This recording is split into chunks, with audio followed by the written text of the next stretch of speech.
at what point, talking through all this stuff, do we lose the authenticity of the human experience, right? Mhm. And that's always something that kind of concerns me with, like my kids and stuff like that.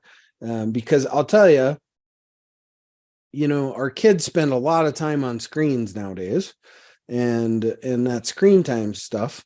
And we had a company on here, I don't know, probably about a month ago. It's called Tony Box. And Tony Box has created this really, it's just a simple thing. It's a little box and they've got the characters, Moana and all the different characters, right? And you put the character on top and then it tells a story. It's like really simple. Mhm. And they sent me one and I can't get my kids off the darn thing. They love it. And Yeah. there's no screen. It's just a little box with a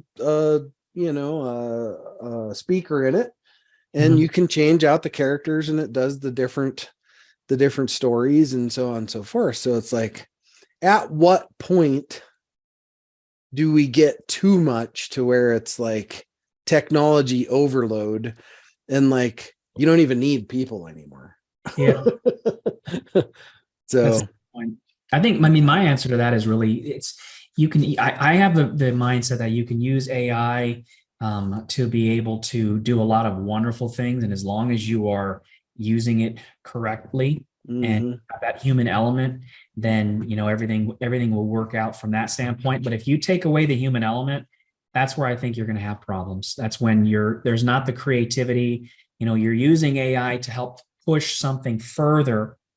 In my opinion, that makes the most sense. If you're using it correctly, then you won't have any problems. But if you're just using it and letting it do its own thing, I really feel like at that point, you're going to have more issues. I mean, and I have two children as well. So I think the same, like, how can we use technology? They're already stuck to these devices. And I'm very Mhm. big on making sure that they block out their time as well. But you have to be aware of what's too much for you. I think that's probably the best answer I can give. What is too much for you as a parent, as a member of society in terms of that engagement, and where do you draw the line?